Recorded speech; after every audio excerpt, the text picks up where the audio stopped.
ntuzigire na rimwe wemera gukontororwa cyangwa se ngo ubeho ukontororwa n'ibi bintu. Ahubwo niwitegereza abantu benshi babayeho kubw'impuhwe z'ibibazo byababayeho. Birumvikana ibibazo byakubayeho nibyo biri bugene uburyo uri buze kuba wabaho cyangwa se imibereho yawe n'imyifatire yawe. Ibi bikajyana cyane nuko bamwe babaho kubera ko abandi hari impuhwe babagiriye cyangwa se ukabaho kubera umuntu runaka. Bivuze neza ko wa muntu runaka niba neza ko adashaka kubaho ntabwo uzabaho, cyangwa se nategeka ngo urabaho nabi uri buze kuba wabaho nabi, ugasanga ubuzima bwawe ubumaze mu icyo kintu. Hari abantu benshi batazigira babaho iki gihe barimo barabaho kubera ko nanone bahisemo kwibera hashize gusa. Ahashize niho hari buze kuba hagena imibereho yabo mu buryo bugaragara kandi bufatika, ariko mu by'ukuri usanga nyine nabo bibakururira ibindi bintu bitari byiza. Byumvikana cyane ko nimba ukeneye kubaho ubuzima bwiza kandi bufite intego, ntuzigere wemera kuba wakontororwa cyangwa se ngo ubeho kubera ibi bintu ngiye kuba nakubwira, kubera ko kubiha umwanya ubu bihaye umwanya nyine wo kukwica cyangwa se wo kukurangiza, wo guhindura ubuzima bwawe ugatangira kubaho mu buryo utifuje cyangwa se mu buryo udakunze. Ikintu cy'ingenzi cyangwa se ikintu cya mbere udakwiye kuba wakwemera ko gikontorora imibereho yawe cyangwa se uburyo uzabaho n'igihe cyawe cyashize. Buriya ahashize hawe nimba harashize haba harashize. Iyo uhemereye rero ko hari buze kuba hafata control, hagakontorora uno munsi urimo urabaho ndetse hakanagena ahazaza hawe, akenshi cyane hari igihe usanga bitagenze neza bigendeye ku hashize hawe uburyo hari hameze. Abantu benshi usanga bafite ahashize habi, rimwe na rimwe hatari na heza, hatanaryoheye amatwi. Ariko nanone itandukaniro rizaba hagati y'aba bantu ni uburyo bahaye umwanya aho hashize kugira ngo habashe kuba hagena ahazaza. Niwemera ko ahashize hawe habi hagena ahazaza, icyo gihe uzamenya neza ko nyine hari ibintu bigiye kuba bitari buze kuba byamera neza. Ikintu cyose kiba cyarabaye cyangwa se ikibi cyakubayeho kikakubabaza ukumva neza ko umutima wawe washengutse, ndakubwiza ukuri ko uba ugomba kubereka cyangwa se ukabisiga inyuma ugakomeza imbere. Utazagira ngo buriya ibyangiza ejo hazaza biri kure cyane, ni ibintu bitoya cyane, kubera ko nanone kwizirika ku hashize hatari heza cyangwa se bya bindi wanyuzemo bigoranye ukumva neza ko bigomba kugena ubuzima bwawe, ukabiha iyo ntebe ukabiha umwanya, icyo gihe nyine bigenda nabi. Ahazaza hawe heza ntabwo hagakwiye kuba hagenwa cyangwa se hari buze kuba hafunga urumuri rwango rufungwe n'ahashize hawe wanze kuba warekora cyangwa se wahisemo kubana naho. Oya, icyo gihe uri mu makosa. Ujye wibuka neza ko ahashize hawe haba harashize nyine ibyabaye, ibitaragenze neza, ibyagusigiye inkovu rimwe na rimwe zinagoye cyane kuba wazireka ngo zigende, ariko icyo ubutegetswe ni ukureka za nkovu cyangwa se ni ukwiyibagiza bya bindi byose byabaye, hanyuma ugafokasinga imbere cyangwa se ugahanga amaso imbere, kuko nibyo byonyine biri buze kuba byakubaka kuruta uko wakomeza kubyizirikaho. Uzitegereza urebe nta muntu n'umwe wiziritse kuhashize he habi cyangwa se kuhashize he hatagenze neza, ubimubyarira umusaruro. Ibi bikajyana cyane n'igihe umuntu yagukoreye ibintu bibi cyangwa se mu gihe umuntu yakubabaje. Buriya ikiba gihari ni kimwe, nimba ushaka ko ubaho neza uwo muntu umubabarire unabyibagirwe, hanyuma ukomeze wibereho. Icyo utazibagirwa ni isomo yakwigishije. Ariko nanone kuba yarakubabaje, kuba atarakugendeye neza, kuba hari ibyo nyine atakoze neza kandi yagakwiye kuba bikora neza, uzamureke, uzabyibagize.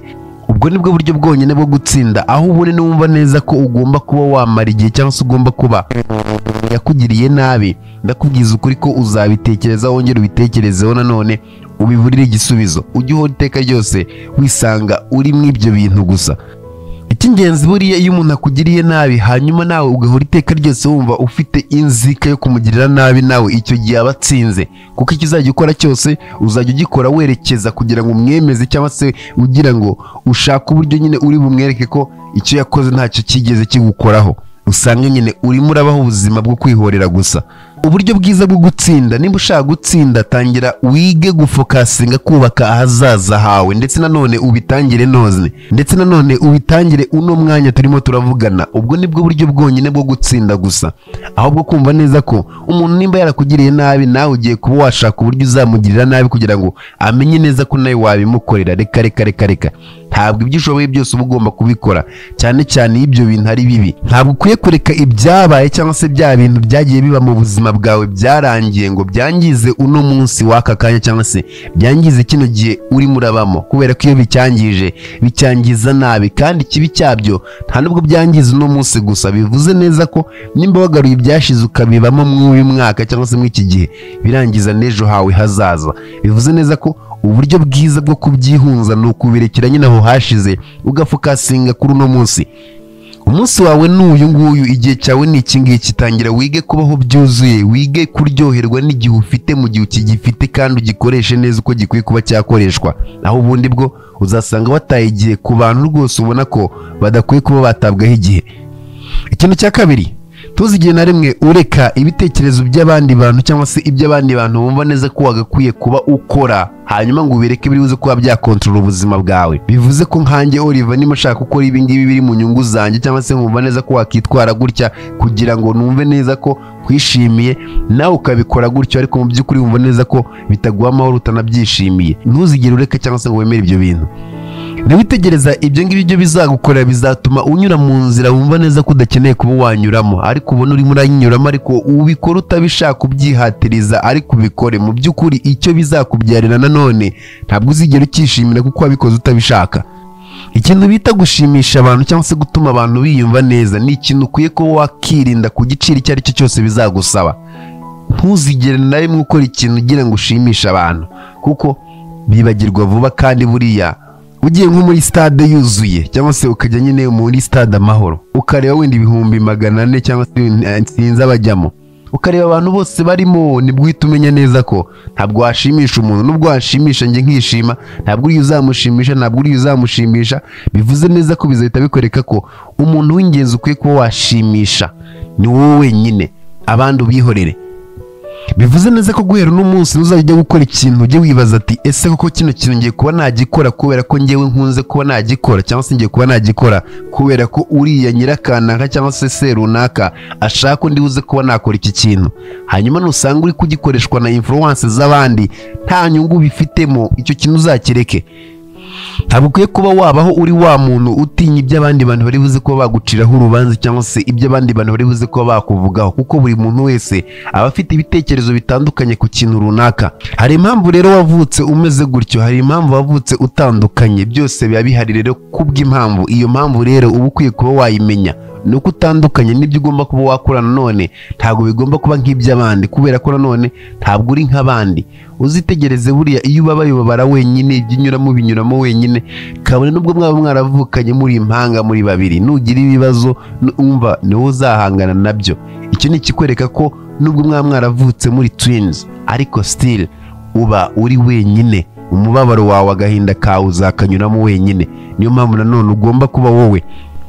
Uzitondere buriya umuntu utazigira wemera neza ko agomba kugukundira ndetse akakubahira ukuri, akumva neza ko kugira ngo agukunda nakubahe ugomba kwihindura, cyangwa se ugomba gukora ibi bintu kugira ngo ngukunde. Uwo muntu ujye umwitondera cyane, kuko ntabwo umuntu aba kwifuriza icyiza. Gute yumva neza ko nareka umwimerere wanjye, nimba wenda nikundira kwambara gutya ni nabyo ntacyo bitwaye, ariko kumva neza ko ngomba kuhindura ibi ngibi kugira ngo ngendane nawe, cyangwa se kugira ngo nihuze na sosiyete runaka, kandi mu by'ukuri ntabwo mbikunda.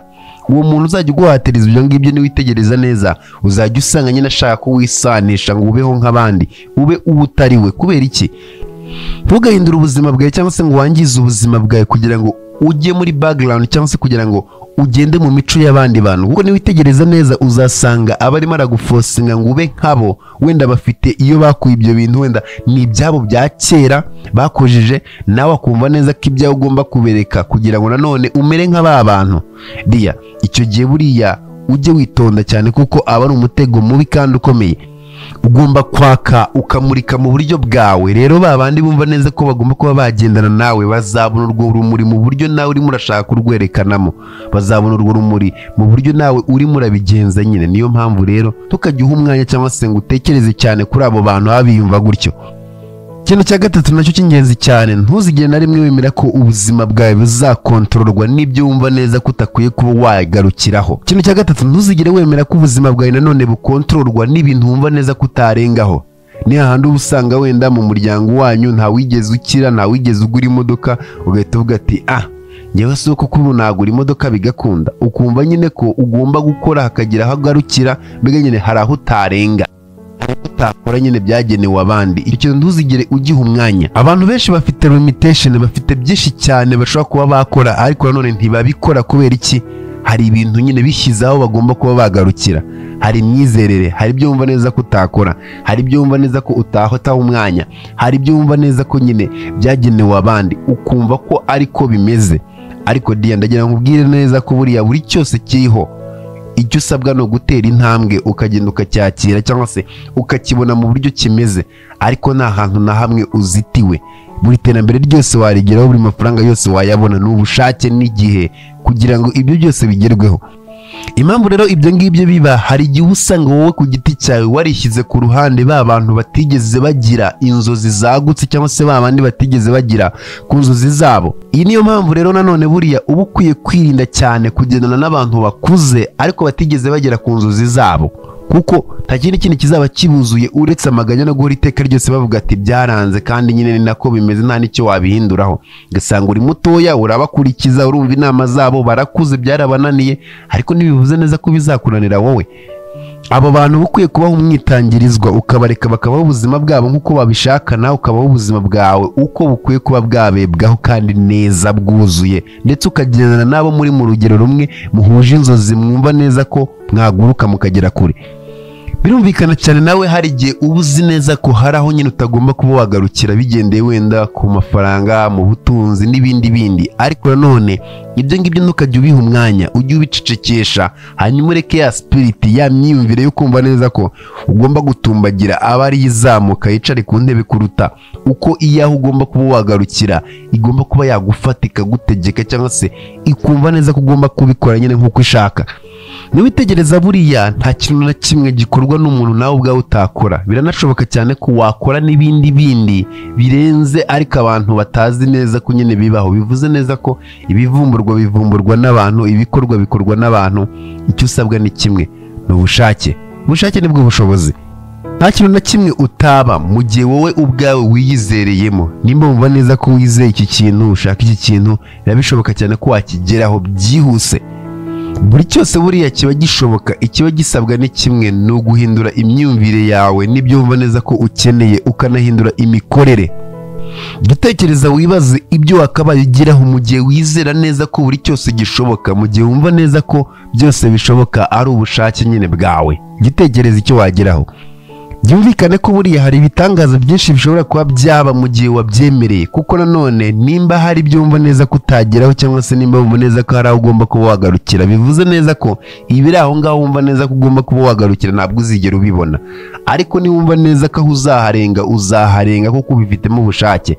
Icyo usabwa ni ubushake, kandi ubushake nibwo bushobozi. Mu gihe nta mwanzi wifitemo, cyangwa se mu gihe umeze neza, nta muntu wo hanze wakigera ugira icyo agutwara. Ariko mu by'ukuri niwumva neza ko abo hanze bagomba kuba bagena imibereho yawe, icyo gihe uzaba warangiye, kuko icyo gihe nyine uzagendera mu birenge byabo kuruta uko uzakora ibyo wagakwiye kuba ukora. Ntukajye ureka umwanzi wo hanze agira icyo aguhindanyaho.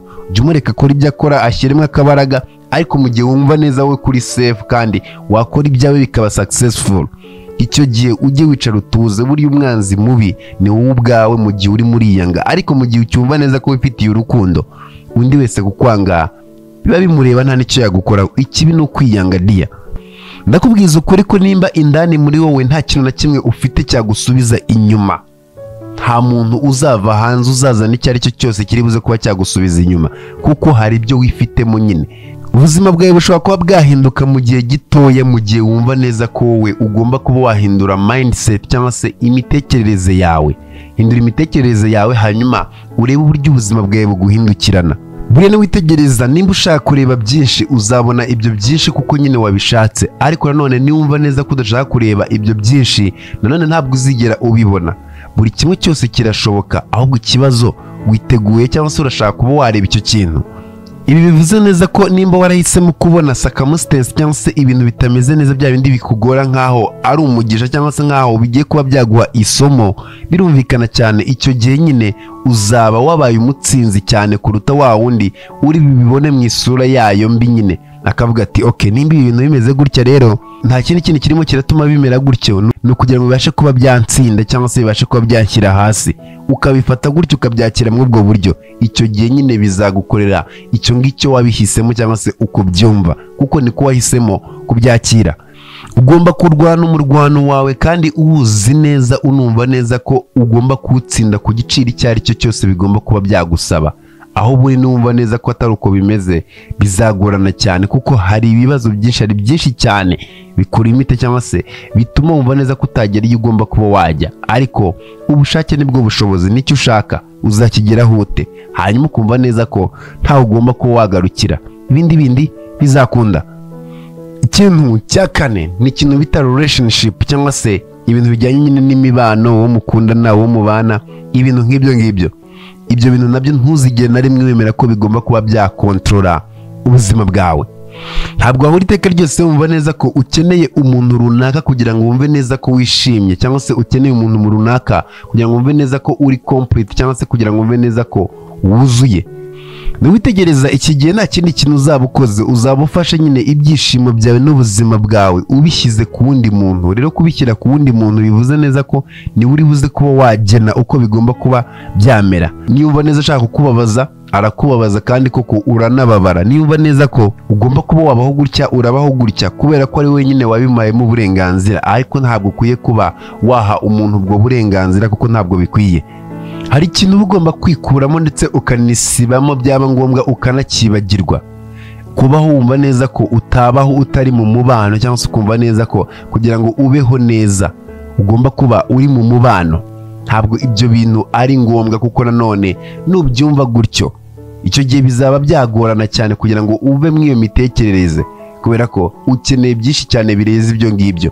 Aho ngaho niho umuntu azamenya neza ko ari ukubyumva, hanyuma agatangira kubikoresha nkaho ari intwaro iri buze kuba yakurwanya, cyangwa se nkaho hari ikintu ari buze kuba yakoresha kugira ngo akuboneho icyo ashaka, kuko nawe wamuhaye nyine ubwo burenganzira cyangwa se wamuhaye ubwo bushobozi.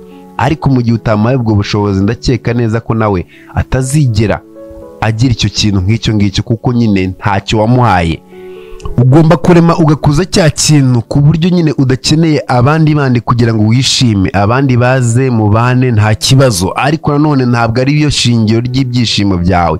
Ntabwo ari bwo bantu bagomba kuba bagena ati ngomba kubaho nishimye, ngomba ya baze mubane nta kibazo, ariko nanone ntabwo ari bo bagomba kuba bagena imibereho yawe. Nubigenza gutyo uzaba wamaze kuba watsinda nyine, kuko icyo gihe uzaba wamaze kumenya ubuzima bwawe. Ariko nuvuga ati aba bana nibo bagena ibyishimo byanjye, diya, icyo gihe bizagorana cyane kwikura muri iyo case, cyangwa se kwikura aho hantu bawishyize. Ikintu cy'ingenzi ugomba kumva ndetse ukanamenya, nimba uri mu mubano ujye ubaho nta kibazo, ariko nanone nimba utanawe urimo, nanone ntukajye ugutesha umutwe cyangwa se wumve neza ko wowe udakwiye kuba wakora ibyo ugomba kuba wakora, ujye ubireka. Ikintu cya gatanu rero udakwiye kuba wabaho urimo urakontororwa n'icyo kintu, ni ikintu bita amafaranga. Buriya amafaranga ni ikintu gishobora kuba cyagukontorora, ndetse kugukontorora kwabyo ntibigende neza, cyangwa se ugasanga ntabwo birimo birakubyarira umusaruro nanone nk'uko uwiteze. Gusa nanone ibi ngibi ubyumve neza, ntuze kubyitiranya uko bitameze. Ntabwo bivuze neza ko amafaranga ari sekibi cyangwa se amafaranga ari ikintu kibi, oya. Ariko nanone iyo wumvishe neza ko ugomba gukontororwa nayo, diya, icyo gihe ntabwo ibintu bigenda neza, kuko icyo gihe uba wihaye umwanya urenze uwo yakabaye afite mu buzima bwawe. Ukeneye amafaranga kugira ngo ubeho, ariko nanone ntabwo ari yo ukeneye kugira ngo ubeho neza. Hari ibindi ukeneye kugira ngo ubeho neza. Bagakwiye kuba wibaza ati aya mafaranga mfite ni iki, cyangwa se ni bangahe nafasha kuri aya mafaranga mfite. Mbega nyine ugasanga ibyo ngibyo nibyo birimo birakuraza ishinga, yega arahari, ariko se niki ndimo ndayakoresha? Kuko amafaranga ubwayo kumva neza ko ari igikoresho, cyangwa se ukumva neza ko ariyo agomba kuba yagena icyubahiro cyawe, ubuzima bwawe, birangira utangiye kwiyumvamo nkaho uri umuntu ukakaye, cyangwa se uri umuntu udasanzwe, kandi umuntu wese arasanzwe. Aya mafaranga yakabaye umugisha utuma ugera ku bindi, cyangwa se utuma ukora ibindi, ariko ntabe ikintu kiri buze kuba cyakubuza gukora ibyo ukwiye kuba wakora kano kanya. Buriya uburyo bwiza, cyangwa se kubaho ubuzima bufite igisobanuro, bufite naho bujya naho bwerekeza, ni ukubaho ufite intention, ufite impamvu uri murabaho, ukavuga ati yego ndimo ndabaho, ariko impamvu ndimo ndabaho ni iyi ngiyi. Icyo gihe akenshi cyane wumva neza ko utariho wenyine, ukabaho ufite intention yo gusavinga abandi. Icyo gihe nanone bikaguha ububasha n'ubushobozi bwo gukora ibintu binini bigari kandi birenze. Buriya niwitegereza uburyo amafaranga aza nanone akaramba, n'igihe ayo mafaranga wumvishe neza ko ugomba kuba wayakoresha kugira ngo asavinga abandi cyangwa se afashe abandi. Akenshi cyane ayo mafaranga araza. Uzitegereza urebe, iyo ufite business urebye neza cyangwa se witegereje ukareba, uba usanga iyo business ibyo ikora nta bindi nuko hari ibibazo irimo irakemurira abaturage kugira ngo ubone amafaranga, kandi koko nimba bikemura nk'uko byagakwiye kuba bimeze, ugasanga bibyara amafaranga umva neza ko wifuje. Icyo ni ikimenyetso cyiza cyangwa se ni ikintu kikwereka neza ko amafaranga mu gihe wayakoresheje mu buryo bwo gusavinga abandi, ayo mafaranga abyara andi menshi. Uzitegereze nanone iyo wumvishe neza ko ubuzima bwawe bugomba kuba bwakontororwa n'amafaranga nyine, koko ubwo buzima bwawe bukontororwa n'ayo mafaranga kuko nyine wabihaye ubwo burenganzira cyangwa se wabyemeye. Ariko nanone nuvuga ati ubuzima bwawe ntabwo bugomba kuba bwakontororwa n'amafaranga, nzabaho byuzuye ariko ndakontororwa n'amafaranga, icyo gihe nanone uzareba ko utazabaho wishimye. Icyo nicyo kimenyetso cya nyacyo kikwereka ko nyine buriya icyo ukeneye ni ukubaho nta kintu na kimwe kigukontorora, byose ufite uburyo bitwara cyangwa se byose ufite uburyo ubigena, kandi ukubigena ukabana nabyo bitakubangamiye, ahubwo byose biri munsi ya control yawe, cyangwa se ufite uko bitwara kuruta undi uwo ari we wese. Byumvikane ko guhera uno munsi ugomba gushaka freedom, kwishyira ukizana kwawe, hanyuma ukabaho byuzuye, ukabaho freely, ukabaho uri kure cyane y'ibindi byose, ukabaho ubuzima bufite igisobanuro, ukabaho uzi icyo ushaka, ukabaho nta kintu na kimwe kigukontorora cyangwa se nta kintu na kimwe kikujyana aho cyumva neza ko gishaka kuba cyakujyana. Oya, ukabaho ugakora ibyo ugomba kuba wakora, bikakubyarira umusaruro mu buryo bwuzuye. Ibyo nibyo ukeneye cyane kuruta ikindi icyo ari cyo cyose. Mwakoze cyane rero kubana nanjye, nk'uko mubizi ikiganiro bakita isi n'abantu, naho njye gutegura ndetse nkakugezaho ibisanzwe. Ni Oliver Regra, tubonane mu bindi biganiro. Ciao ciao, hasta la vista.